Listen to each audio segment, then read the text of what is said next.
Hello everyone, welcome to back my channel. I hope everyone is having a wonderful day. Before starting the video, please go ahead and hit the subscribe button and give this video a thumbs up. At the Abbott house, Jack looks around the renovated space. Diane asks, "Well, what do you think?" Jack doesn't respond, so Kyle says, "It's stunning. It's beautiful." They keep prompting Jack to speak. Diane implores, "Oh, for God's sake, Jack. Say something." He finally says, "It's perfect." She's overcome with relief. He loves it and tells her she was absolutely right. Diane admits he scared her to death as Kyle pours bubbly. Jack says she protected the integrity of the place, just as she promised. They toast to Diane, who teases him about being scared. Jack admits he was terrified. He worried what he'd do if he didn't like it, but from the moment he opened his eyes, he knew this was home. Jack's true opinion. They sit, and Diane apologizes for putting Jack through such turmoil. He's sorry he made it so difficult. She understands making the changes was almost traumatic for him. Diane admits she was scared too. Kyle loves it and thinks everyone else will too. Diane remarks that she preserved everything in case they had to put it all back. Jack says it's the perfect blend of old world style and contemporary. He marvels that he could imagine his father in the space right now. He flashes to a conversation he had with John in the living room. Diane takes them in to see the dining room. Jack cannot wait for Ashley and Tracy to see what an amazing job she's done. Diane isn't sure Ashley will like it. Jack doesn't know, he thinks after this she'll be fully embraced by the entire Abbott family. They kiss. Diane asks Kyle if he and Claire will change their minds and move in there.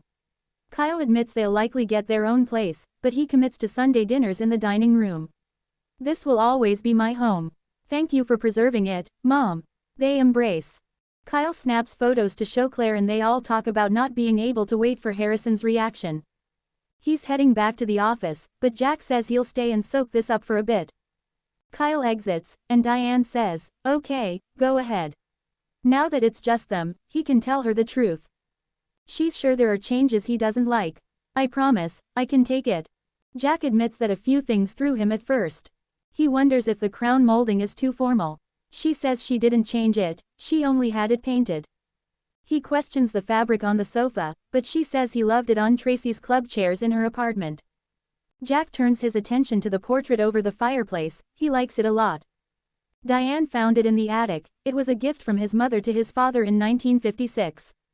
She knows, because there was a note on the back of it. Jack tears up. "I could not be more impressed." He couldn't see the possibility of still loving it after it was updated, but he loves it.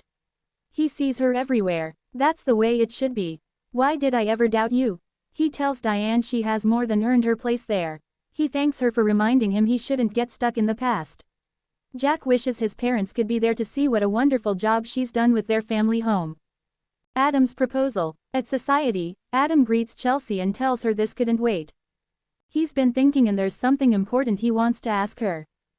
He hopes she'll say yes. Chelsea asks what he's doing.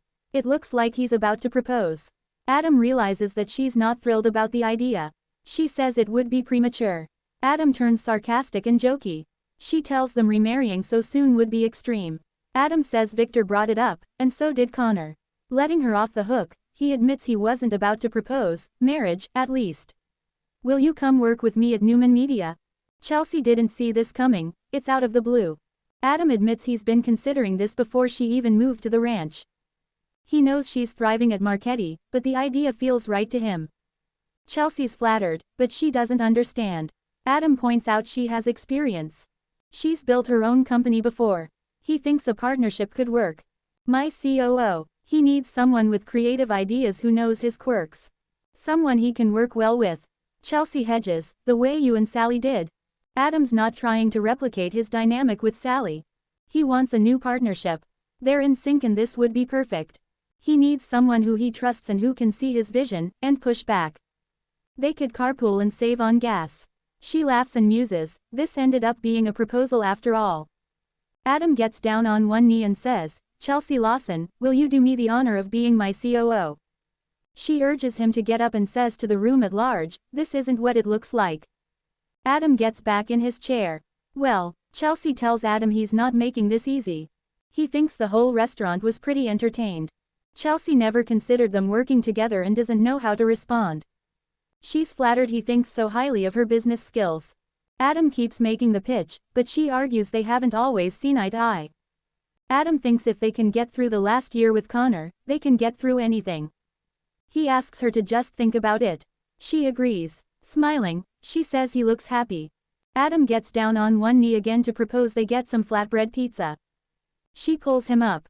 Talk turns to Connor's baseball skills, but Chelsea's not paying attention to what Adam's saying. She admits his offer is on her mind. It would be a challenge, and she thinks they could work great together, under the right circumstances. Adam asks if she's leaning toward saying yes. She wonders if they could work together and not end up hating each other. Adam thinks it will be great. She says, it wasn't great for you and Sally. Adam was a different person back then. He urges her again to take some time to consider the offer. He'll be fine no matter what she decides. Chelsea says she loves her job and Summer relies on her. Adam's sure Sally and Chloe will step up if she leaves. Chelsea thinks he's right.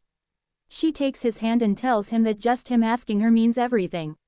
She leans over the table to kiss him and everyone applauds. Adam proposes they get out of there now.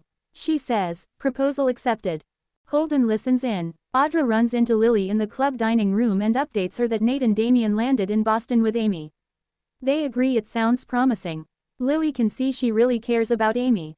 She hopes it turns out for the best. Audra wonders if she's finally started warming up to Damien. As she asks this, Holden appears and hovers behind them, listening. Lily says she's hoping for the best for everyone involved. She's heard Damien's side and he might actually be helpful regarding his mysterious boss. She also wanted to make sure Nate's cousin wasn't bad news. She asks Audra about using her connection to Holden to also try to get information to help them. She must have her own concerns about Damien and Holden, or she wouldn't have offered. Audra says, like her, she doesn't want Nate to get hurt. Lily muses that with Audra's personal connection to Holden, she can't help but wonder who they can really trust in this situation. Holden takes this all in. Audra sniffs, that almost sounded like an accusation. Lily asks if she can blame her for wondering. She knew Holden was lying when he was posing as Damien, and she didn't say anything. Lily says Nate bought her reason for not doing so, but she's not as easily convinced. Audra accuses Lily of not trying with her. Lily insists she has, but she always has some new lie or mystery. They bicker as Holden continues listening. Audra says she has no underhanded plans to hurt Nate, she cares about him too much. Holden decides to interrupt and greets them. Lily notes that he's still in town and asks who's running the companies in LA. Holden tells Lily that he and Damien have everything under control. Lily wonders if this is because the companies are actually owned by Aristotle Dumas. Holden doesn't ask questions, but admits he's never met Dumas. It's smarter to keep your head down and Damien tells him what he needs to know. Audra asks if he thinks there's anything shady going on between Dumas and Damien. They're wondering why Dumas wants Damien to pretend that he runs the companies. Holden would never betray his best friend's confidence. I would take a bullet for that man if I had to. Audra asks, do you think he would take one for you? Holden's not sure he likes the direction of the conversation. Lily says she and Audra are just looking out for the people they care about. Holden doesn't blame them for being suspicious, he and Damien were too. It's strange on both sides. He suggests things could shift if Amy's treatment goes well. His boss might stick around there. Damien's new connection to his family has changed everything. Holden misses LA. Audra asks what's stopping him from going back. Looking at Audra, he muses, now that is a good question. Lily squints her eyes. Holden gets a call from Damien and walks off to take it. Lily tells Audra, I think we got the answer to your question. It's pretty obvious she's the reason Holden's not returning to LA. Audra counters, couldn't we say the same thing about you and Damien? Lily says they're not talking about her, they're talking about Audra. Audra says Holden doesn't care about her like that. Lily doesn't think there is anything casual about their connection. He has something on you, doesn't he? Why else would you lie about having met him in the first place? She goes on, what happened in LA? Something that could come back to haunt you, or Nate. How big of a problem is this going to turn into? Lily turns her attention to a text message on her phone, and Audra exchanges a look with Holden, who is still on the phone at the bar. Thanks for watching this video and please subscribe our Update World 24 YouTube channel for more update news.